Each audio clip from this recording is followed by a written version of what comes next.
दोस्तों सलाम नमस्कार सत श्री अकाल, एक बार फिर से आप सभी का स्वागत है। दोस्तों आपको बता दूं, आज हम बात करेंगे वीडियो में ग्रीस देश के बारे में। ये एक ऐसा देश है जिसका इतिहास सबसे पुराना है, एक ऐसा देश जिसने पूरे यूरोप को बसाया है। यहाँ की सभ्यता बहुत ही अलग है और बहुत ही ऐतिहासिक भी है, लेकिन हम आपको प्राचीन ग्रीस के बारे में कुछ बहुत ही रोचक जानकारी देने जा रहे हैं। दोस्तों आज फैक्ट फोरम प्राचीन ग्रीस के बारे में कुछ ऐसी सच्चाई आपको बताने जा रहा है जिसके बारे में आपने आज से पहले कभी नहीं सुना होगा। तो मैं आपसे रिक्वेस्ट करूंगा इस वीडियो को आप अंत तक जरूर देखें और स्किप बिल्कुल मत कीजिएगा। नंबर 1, माइलो ऑफ क्रोचर। दोस्तों दुनिया के सबसे महान पहलवान थे। कहते हैं कि पहलवानी करना सिर्फ ताकत की बात नहीं होती है, ये आपकी जिंदगी है और आप कई लोगों को इंस्पायर करते हैं। वो बात अलग है कि हमारे देश के एक पहलवान सुशील कुमार ने सबका मुंह काला कर दिया है, लेकिन जब बात आती है ग्रीस के माइलो के बारे में तो आपको बहुत कुछ इनसे सीखने को मिलेगा। क्या आप यकीन कर सकते हैं, इन्होंने ओलंपिक गेम्स में बड़े बड़े पद हासिल किए। जी हाँ, इन्होंने अपनी ताकत के दम पर क्या नहीं जीता। दुनिया का कोई भी पहलवान इनको हरा नहीं सका। कहते हैं यह बुल को भी उठा लिया करते थे। जी हाँ, ये बात 100% सच है। लेकिन आप जानते हैं इसके पीछे का रीजन क्या है? मैं आपको बताता हूँ इसके पीछे की वजह क्या है। दोस्तों इनके घर पर एक बछड़े ने जन्म लिया, तो इसे इन्होंने उठाना शुरू कर दिया। ये इसको उठाकर एक जगह से दूसरी जगह ले जाया करते थे। ऐसा ये रोज करते थे। 4 साल के बाद जब ये बछड़ा बुल बन गया तो ये उसको उठा के भी एक जगह से दूसरी जगह ले जाया करते थे। आज तक दुनिया में कोई भी इनकी बराबरी नहीं कर सका और ना ही इनके जैसा कोई पैदा हुआ। इनका ऐसा कहना था कि आप जो चाहते हैं लाइफ में वो हासिल कर सकते हैं, लेकिन उसके लिए आपको बस एक ही चीज करनी होगी और वो है कंसिस्टेंसी से काम। 200 माइलों के बारे में जानकर आपको बहुत इंस्पिरेशन मिलेगी इनसे। Number 2, brazen bull. दोस्तों मैं आपको इस देश के बारे में कुछ ऐसी बात बताने वाला हूँ जिसके बारे में जानने के बाद आपके होश उड़ जाएंगे। क्या आप यकीन कर सकते हैं, यहाँ पर एक मेटल बुल बनाया गया था जिसके नीचे आग जलाई जाती थी। जी हाँ, और दोस्तों उस बुल में इंसान को डाल दिया जाता था ताकि वो धीरे धीरे उसमें रोस्ट हो जाए। आप सोचिए किस तरह से उसकी मौत होती होगी। कहते हैं इस बुल में कई तरह के म्यूजिकल तार लगे रहते थे कि जब आदमी इस बुल के अंदर रोस्ट हो रहा हो तो म्यूजिक का मजा भी मिलता था। कहा जाता है कि प्राचीन ग्रीस में अजीबोगरीब चीजें देखने को मिलती थी। आपको बता दूं, जिन्होंने इसे बनाया था उसे ही सबसे पहले इस बुल में डालकर रोस्ट कर दिया गया था। आप जानते हैं इस बुल में म्यूजिक कैसे प्ले होता था? जब कोई इसमें रोस्ट हो रहा होता था तो उस टाइम म्यूजिक प्ले किया जाता था। आप सोचिए यहाँ पे क्या क्या होता था। Birth control by sneezing. दोस्तों एंशिएंट ग्रीस में अजीबोगरीब चीजें देखने को मिलती थी। कहते हैं इस देश में छींक मारकर प्रेगनेंसी को रोकने का काम किया जाता था। अब आपको लगेगा क्या वाकई में कोई छींक मारकर अपनी प्रेगनेंसी को रोक सकता है? दोस्तों जवाब साइंस के पास भी नहीं है, लेकिन ग्रीस की महिलाएं जो अपने पति के संग प्यार करती थी या अपने चाहने वालों के संग प्यार करती थी, तब वो प्रेग्नेंट ना हो इसलिए छींक मारने का इस्तेमाल करती थी। कहा जाता है कि जब आप किसी के संग संभोग करते हैं तो ऐसा लगता है कि आप प्रेग्नेंट हो सकते हैं, और ये लोग छींक मारकर इस परेशानी को दूर करते थे। ग्रीस की महिलाएं दोस्तों इतने पर ही नहीं रुकी। इनके बारे में कहा गया है कि अगर इन्हें संतुष्टि ना मिले तो वो एक और काम कर सकते हैं, और वो था ऊपर से नीचे कूदना। जी हाँ, लगातार ऊपर नीचे कूदने पर ये महिलाएं प्रेग्नेंट होने से बच जाया करती थी। आप सोचिए प्राचीन ग्रीस में क्या क्या होता था। Victorious crops. दोस्तों ये बात सभी को पता है कि ग्रीस में खेलकूद को कितनी महत्वता दी जाती है। यहाँ पर आज भी लोग खेल को लेकर बहुत ही पैशनेट नजर आते हैं, लेकिन प्राचीन ग्रीस की तो बात ही अलग है। कहा जाता है कि इस देश में एक से बढ़कर एक खिलाड़ी पैदा हुए और सबने बहुत नाम कमाया, लेकिन यहाँ पर खेल में चीटिंग भी हो जाती है दोस्तों, वो भी बहुत ही बड़े लेवल पर। जी हाँ, कहते हैं यही वजह है कि यहाँ पर मुकाबले के बीच में जिंदगी या मौत का सवाल होता है। कई बार हारने वाला हार नहीं मानता जब तक उसे जान से मार नहीं दिया जाता। साथ ही कहा जाता है कि ये किसी से भी नहीं डरते। एक कहानी ऐसी भी हुई थी दोस्तों, जब एक बड़े पहलवान के पैरों को दांतों से काट लिया गया था, लेकिन उसके बाद भी दोनों के बीच में इतनी खतरनाक लड़ाई हुई कि अंत में जाकर पहलवान की जान चली गई और दूसरे को विजेता घोषित कर दिया गया। ये है दोस्तों इस देश की सच्चाई। Throwing Apple. दोस्तों आपको लग रहा होगा भाई ये क्या है? आप जानते हैं ग्रीस में लोग एक दूसरे के प्रति सेब फेंक कर प्यार का इजहार करते हैं। जी हाँ, कहा जाता है कि हजारों साल पहले यहाँ पर इस मान्यता की शुरुआत हुई थी। जो भी इंसान दूसरे को पसंद करता था वो एक दूसरे के ऊपर सेब फेंकते थे।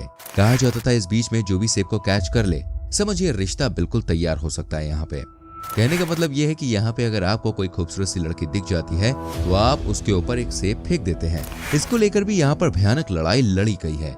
कहते हैं 6th सेंचुरी में किसी राजकुमारी के ऊपर किसी योद्धा ने सेब फेंक दिया, जिसके बाद यहाँ पर बहुत ही भयानक लड़ाई हुई थी। आप सोचिए यहाँ पर एक सेब फेंकने से कितनी बड़ी लड़ाई हो गई। कई राज्यों में यहाँ पर लड़ाई हुई और कई योद्धाओं की जान भी गई।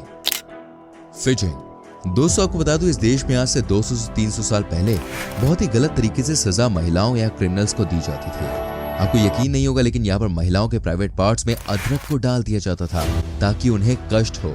और अगर कोई क्रिमिनल होता था तो उसके संग भी ऐसे ही होता था। उसके पीछे के हिस्से में यहाँ पर अदरक डाल दिया करते थे और दोनों हाथों को बांध दिया जाता था ताकि वो दर्द से तब तक छुटकारा ना पा सके जब तक उसकी मौत ना हो जाए। ये वाकई में बहुत ही अजीब था। Red lipstick.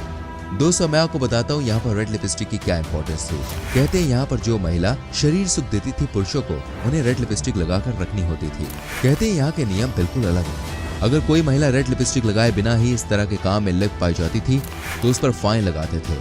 साथ ही आपको बता दूं, यहाँ पर महिलाएं बड़े लेवल पर देह व्यापार में लिप्त थी। यहाँ पर रात को महफिल लगती थी जिसमें एक से बढ़कर एक खूबसूरत महिलाएं आती थी। अगर किसी ने रेड लिपस्टिक का नियम फॉलो नहीं किया तो उसको जेल में बंद कर दिया जाता था और कैदियों के बीच में छोड़ दिया जाता था। आप सोचिए आगे क्या होता होगा। इसलिए कहा जाता है कि प्राचीन ग्रीस की कुछ चीजों को जानने के बाद पता चलता है कि यहाँ पे कितनी चीजें बेकार थी। Without cloth exercise. दोस्तों आपको बता दूं, यहाँ पर बिना कपड़ों के कसरत करने को अच्छा माना जाता था। अगर आप मेल हैं तो आपको बिना कपड़ों में ही एक्सरसाइज करनी होती थी। ये कोई नियम नहीं था, बल्कि आप ये समझिए सब लोग यहाँ पे ऐसे ही एक्सरसाइज करते थे। माना जाता है कि ऐसा करने पर वो ऊपर वाले को खुश करते थे। यहाँ के जिम में युवक घंटों समय बिताते थे और युद्ध पर बातें होती थी। ये रणनीति बनाया करते थे। यहाँ पर कहा जाता है कि जो लोग बूढ़े होते थे वो लगातार युवकों को समझाते थे कि जब भी लड़ाई हो तो आपको क्या क्या करना चाहिए। दोस्तों आर्टेमिस का मंदिर इतना बड़ा था कि मंदिर को बनाने के लिए 120 वर्षों का समय लगा। विश्वास करना तो मुश्किल है, लेकिन ये प्राचीन समय में बनाए गए सबसे बड़े मंदिरों में से एक था। यह मंदिर 550 बीसी में बनाया गया था।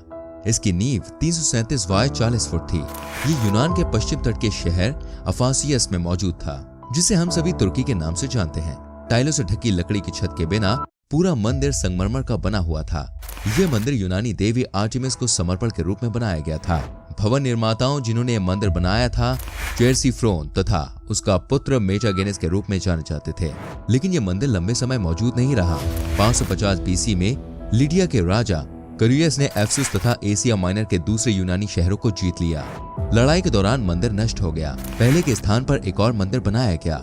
मंदिर पर कई प्रकार की कला का काम भी किया गया। आर्टेमिस के मंदिर में अमेज़न महिलाओं की 4 कांस्य की मूर्तियां रखी गई थी।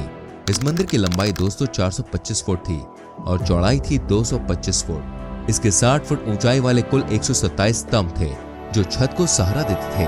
आज जहां मंदिर था वो जगह बिल्कुल खाली मैदान है। पर्यटकों को याद दिलाने के लिए एक स्तंभ खड़ा कर दिया गया है कि किसी समय यहाँ पर प्राचीन विश्व का अजूबा यहाँ खड़ा था। आपको पता है दोस्तों, इस मंदिर को एक डिजाइनर ने आग लगा दिया था क्योंकि उन्हें लगा कि उनके नाम को बिल्कुल भी इंपॉर्टेंस नहीं दी गई जितनी दी जानी चाहिए थी। आज के दिन पे यहाँ सिर्फ आपको पिलर दिखाई देंगे।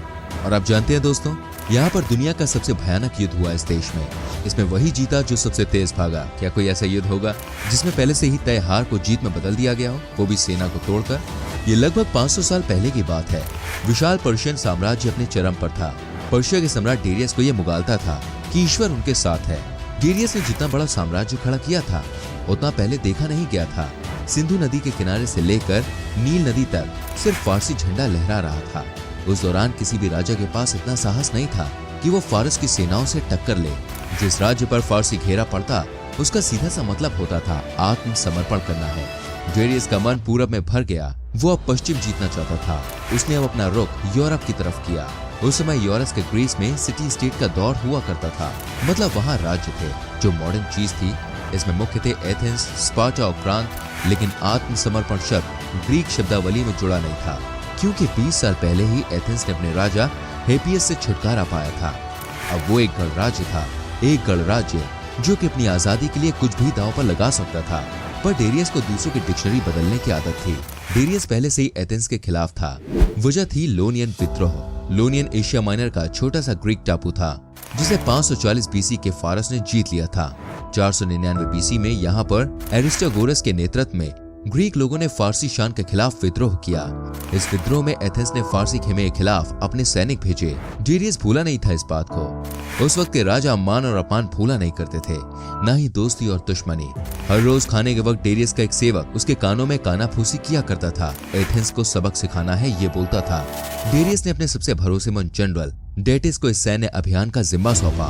डेटिस ने 600 जहाजी बेड़ों के साथ दक्षिणी यूबोयियन खाड़ी में अपने लंगर डाल दिए। एरिट्रिया पर कब्जा सिर्फ औपचारिकता थी। इस पर पहला क्रीक सिटी स्टेट दुश्मन के कब्जे में था। स्टेट को अपनी सेना पर पूरा भरोसा था। उम्मीद करता हूँ दोस्तों ये एपिसोड आपको अच्छा लगा होगा। प्लीज वीडियो को लाइक करें, शेयर करें। ऐसी और वीडियोस को देखने के लिए चैनल को सब्सक्राइब करके बेल आइकन जरूर प्रेस करें ताकि आपसे आने वाली वीडियोस के नोटिफिकेशंस बिल्कुल भी मिस ना हो। हम मिलेंगे आपसे अगली वीडियो में। Till then bye bye, take care.